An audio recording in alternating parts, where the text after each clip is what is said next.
করছে একদম state by state হয়ে আছে বাসগুলো শাটারিং করার প্রসেস এটা আপনারা খুব তেরাবেরা করবেন না। যদি তেরাবেরা করেন কিন্তু ফিউচারত বেয়া হবো যখন ঢালাই করব। এই কারণে আমি বইলা দিই যে ছোট ছোট কিছুমান টিক থাকে, এই টিকগুলো আপনারা খুব মাইন্ড দিয়া ফলো করবা। তো ভিউয়ার্স, আমি আজকে একটা নতুন টিক নিয়ে আসলাম যে কামগুলো কিভাবে করতেছে আমি এটা আপনাদেরকে দেখাইতেছি। অল্প ভালো করে মনোযোগ দিয়ে দেখবা যে কি সিস্টেমে কামগুলো কইরা আছে, এই তলি গিলে যে লাগে আছে কি সিস্টেমে কইরা আছে। আর এদিকে অল্প দেখাইবা যে এতটুকু কাম আমার ক্লিয়ার হয়ে গেল, এত কম টাইমে যে কামটা ক্লিয়ার হলো আর এত কম মানুষ দিয়ে কামগুলো ক্লিয়ার করলাম, কিভাবে করলাম এটা আমি আপনাদেরকে দেখাইতেছি। খুব ভালো করে মাইন্ড দিয়ে দেখবা। আর ভিডিওটা যদি ভালো লাগে লাইক করবা, শেয়ার করবা বেশি বেশি, যাতে অন্যরাও দেখতে পারে। কেউ যদি নতুন চ্যানেলে আইসা থাকেন চ্যানেলটা সাবস্ক্রাইব করে দিবা। আমি যেটা আজকে আমি আপনাদেরকে দেখাইতে চাই, এই তলে যে কামগুলো করতেছে অল্প খুব ভালো করে মন দিয়ে দেখবা যে কিভাবে কামগুলো করতেছে এত শর্ট মানুষ দিয়া। আর কামের যেটা সিস্টেমেটিক কামগুলো কইরা আছে, যেমন আমার 4-5টা রুম হয়ে গেল আর 4-5টা রুমে আছে, এত কম টাইমের ভিতরে কামটা যে ক্লিয়ার হলো এটা আমি দেখাইবার জন্য, যাতে আপনারাও খুব কম টাইমের ভিতরে কামটা ক্লিয়ার করতে পারেন, কম খরচত হয় আর কামটা যাতে সিস্টেমেটিক হয়, দেখার লগে লগে যাতে ভাল লাগে। আর হয়তোবা আমার আওয়াজটা অল্প আসতে ডিস্টার্ব হইতেও পারে, মেশিন চলে আছে তলের মধ্যে।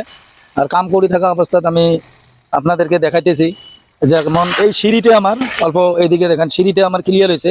উপর থেকে যদি দেখেন সিঁড়িটা আলাদা টাইপ দেখা যায়, আর যখন খুইলা দেবো এই সিঁড়িটা আনকমন সিঁড়ি হবো, দেখলে গমে টেরে পাবা আপনারা যে কি সিস্টেমের সিঁড়িটা হয়েছে। কাটারিংগুলো যে করছে, এখানে যে বাঁশগুলো লাগাইছে কিভাবে লাগাইছে আমি এটা আপনাদেরকে ভালো করে বুঝে দিতে চাই।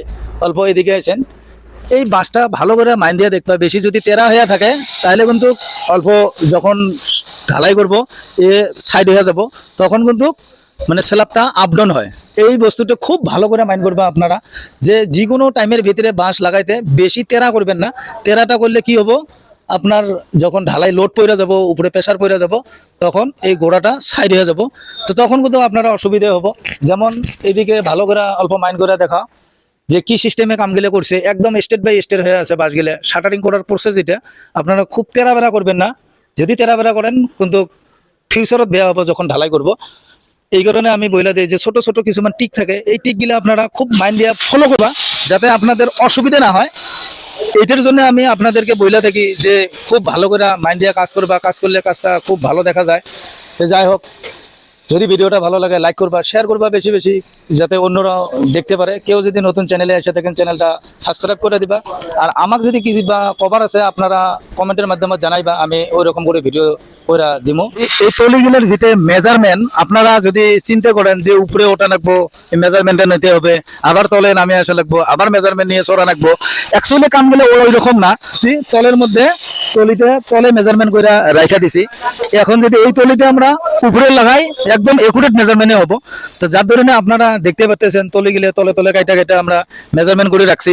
তো কিভাবে মেজারমেন্ট করে রাখতে হয় আপনারা যেটা এক্সট্রাডার বলি কয় তলে পোস্টের, ওটাই মেজারমেন্ট করে কাইটা দিয়ে রাখা দিবা। তো যাই হোক, আজকের ভিডিও আমি এতটুকু রাখলাম, নেক্সট ভিডিও আবার নতুন করে নিয়ে আসবো।